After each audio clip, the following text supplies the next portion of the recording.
টি-20 বিশ্বকাপে বাংলাদেশের সর্বোচ্চ সাফল্য দ্বিতীয় রাউন্ড। এবারও একই লক্ষ্যে তারা বিশ্বকাপের আয়োজক দেশ যুক্তরাষ্ট্রে পাড়ি দিয়েছে। কিন্তু আইসিসির মেগা আসর শুরুর আগেই তারা বড়সড় হোঁচট খেয়েছে বলা চলে। বিশ্ব ক্রিকেটের নবীনদের যুক্তরাষ্ট্রের কাছে নাজমুল হোসেন শান্তর দল সিরিজ হেরেছে 2-1 ব্যবধানে। প্রতিপক্ষ দলের দায়িত্বে আছেন টাইগারদের সাবেক কোচ স্টুয়ার্ট ল। এমন বিপর্যয়ের পর বাংলাদেশকে নিয়ে তিনি বিধ্বংসী মন্তব্য করেছেন। মধ্যপ্রাচ্য ভিত্তিক আন্তর্জাতিক সংবাদ মাধ্যমে আল জাজিরার কাছে দেওয়া সাক্ষাৎকারে বাংলাদেশকে ক্রিকেট নিয়ে নিজের পর্যবেক্ষণ জানিয়েছেন ল। সেখানে তিনি বলেন, বাংলাদেশের ক্রিকেট 25 বছরেও এগোয়নি। তারা যতই চেষ্টা করুক না কেন সেসব কাজে লাগেনি।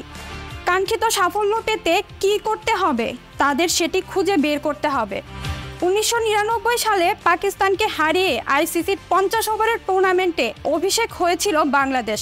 অথচ এখনও নকআউট পর্ব পেরোতে টাইগারদের ক্রিকেটকে সংগ্রাম করতে হচ্ছে বলে মত বর্তমান যুক্তরাষ্ট্রের এই কোচের। এমন অবস্থা বদলানোর উপায়ও বললেন স্টুয়ার্ট ল। হয়তো বসে চিন্তা করার সময় এসেছে যে এইভাবে আমরা এতদিন করে এসেছি, এটা কাজ করেছে না, আমরা এগিয়ে যেতে পারিনি, হয়তো আমাদের কিছুটা ভিন্নভাবে এটা করা প্রয়োজন। বর্তমানে যারা নীতি নির্ধারক আছেন তাদের খাটো করতে বলছি না, কিন্তু তাদের খেলার সব দিক নিয়ে দেখা দরকার। সর্বশেষে অনূর্ধ্ব-19 বিশ্বকাপে বাংলাদেশ দলের দায়িত্বে ছিলেন ল। এরপর তিনি যুক্তরাষ্ট্রের প্রধান কোচ হিসেবে যোগ দেন। টি-20তে বাংলাদেশের ঘাটতি কোথায় সেটিও দেখিয়েছেন সাবেক এই অস্ট্রেলিয়ান। তারা বাংলাদেশিরা শারীরিকভাবে শক্তিশালী নন, কিন্তু তারা নমনীয় বলে জোরে বল করতে পারে এবং স্পিন বোলিং পারে, এটা আমরা সবাই জানি। তারা কখনোই পাওয়ারফুল খেলোয়াড় হবে না। ওয়েস্ট ইন্ডিয়ান অথবা অস্ট্রেলিয়ানদের মতো যারা ভিন্নভাবে বেড়ে ওঠে ও তাদের খাওয়া দাওয়াও ভিন্ন।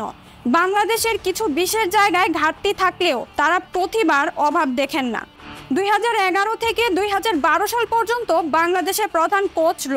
সেখানে অনেক প্রতিভা আছে, 17 কোটি মানুষ বাংলাদেশের এবং তারা ক্রিকেট পাগল। শুধু তাদের বের করে আনতে হবে এবং তাদের সামাজিক অবস্থান ও কিভাবে বেড়ে উঠলো সেসব ভুলে যেতে হবে। যদি তারা সঠিক প্রতিভা খুঁজে পায় তাহলে সাফল্য আসবে, সেটাই করা দরকার। এখন যুক্তরাষ্ট্রের কোচ হিসেবে বাংলাদেশের বিপক্ষে সাম্প্রতিক সিরিজটি ছিল লর প্রথম অ্যাসাইনমেন্ট।